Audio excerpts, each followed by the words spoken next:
É tudo sobre o nosso Senhor Jesus Cristo. Não um Deus a quem não conhecemos. Anotem isso. Não é o quê? Não um Deus a quem não conhecemos. Quando você adora um Deus a quem não conhece, surpresas vêm. Você pede por curas e vem ataques. Você pede por libertação e ataques demoníacos vêm.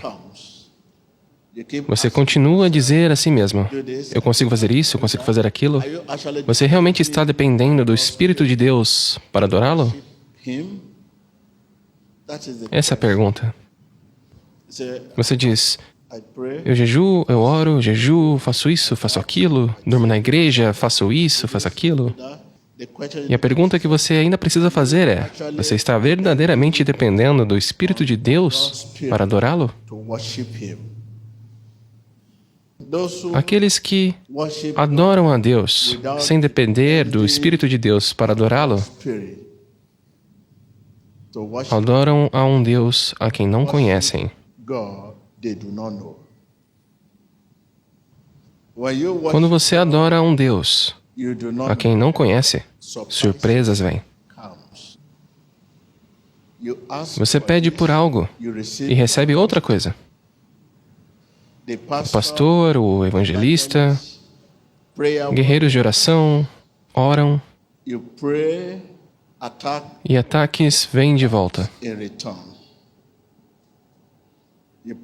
Você ora por um paciente, dizendo: seja curado, seja liberto, seja curado, seja liberto. Veja bem, em retorno dessas orações, você vê as coisas dentro de você levando surra de Satanás. Você ora pelas pessoas, mas você seja liberto em nome de Jesus. Essa é uma linguagem, a linguagem comum nacionalmente. É a linguagem comum dizer: seja liberto em nome de Jesus. Você não precisa de lições para dizer isso. E ninguém vai te prender por dizer isso. Você nem precisa ser um cristão para dizer isso. Você é uma pessoa livre e pode dizer isso sem ninguém te indagar. Ninguém te perguntar o porquê está clamando esse nome, ninguém te perguntará. Ninguém te perguntará: você é um cristão? Ou quem é você?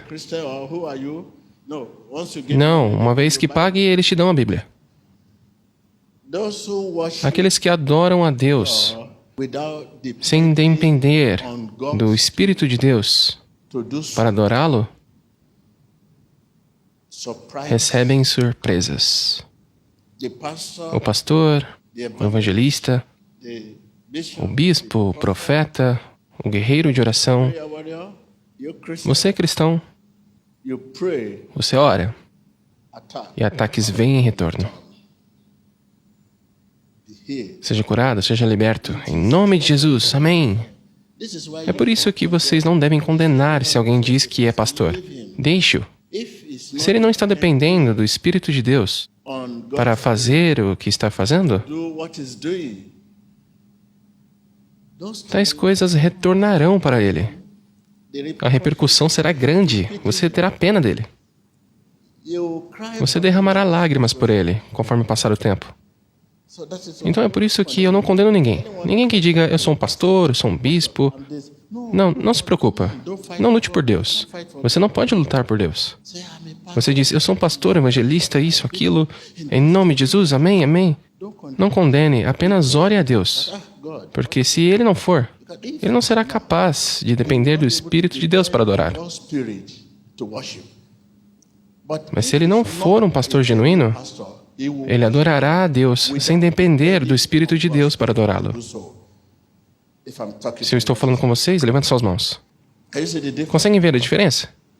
Se esse homem é um verdadeiro servo de Deus, ele dependerá do Espírito de Deus para adorar a Deus. Mas se ele não for um verdadeiro servo, ele não conseguirá depender do Espírito de Deus para adorar. Isso é clamar a Deus. E é isso que chamamos de depender do Espírito de Deus para clamar a Deus. Você clama Jesus, Jesus é uma pessoa. E outra coisa, é depender do Espírito de Deus para clamar aquele nome. E a chave para aquele nome é o Espírito. Depender do Espírito para clamar a Ele. Essa é a chave.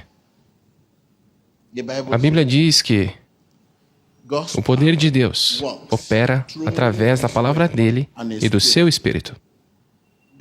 O poder de Deus não pode operar sem a sua palavra e sem o seu Espírito.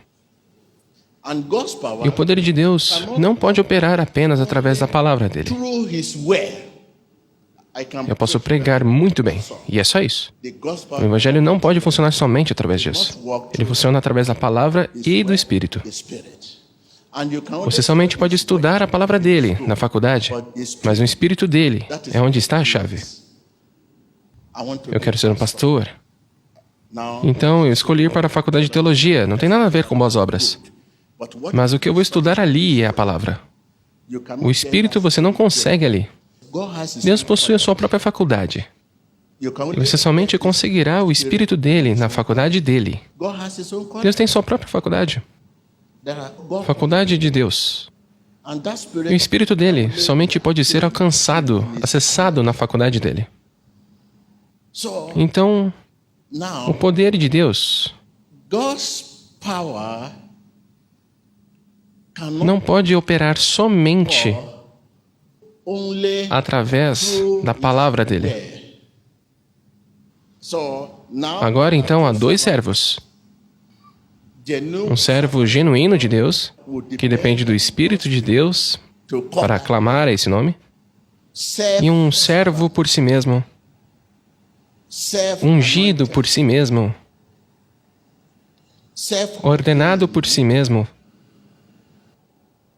que clamará esse nome sem depender do Espírito. Então agora, se você está clamando o nome de Deus sem depender do Espírito de Deus, para clamar o nome dele, você está clamando a um Deus que não conhece. E surpresa virá. Você ficará frustrado. Eu jejuo, eu oro, faço aquilo, olha para mim. No fim do dia, você vai até um espiritualista. Tem que ir até um feiticeiro para te dar suporte, porque senão, sua vida está acabada. Você deve começar a frequentar um espiritualista, um feiticeiro, e a colocar algum amuleto no seu bolso para tudo o que estiver fazendo como um suporte. Porque você viu que aquele nome não trouxe nada para você. Você não ouviu nada, porque você não dependeu do Espírito para clamar aquele nome. Os homens santos foram levados pelo Espírito Santo para escreverem e falarem. O Espírito deve sugerir a nós o que temos que falar. Sugestão do Espírito. Pois Deus não é um homem que tenha essa nossa carne, que tenha sangue, que tenha isso. Não é um homem que ande e fale. É por isso que você deve ir através do Espírito. A Bíblia diz que Deus é um Espírito e os que adoram devem fazê-lo em espírito e verdade. É tudo sobre quem? Jesus, a quem nós conhecemos. Não sobre um Jesus a quem não conhecemos. Adorem-no em espírito e em quê? Em verdade.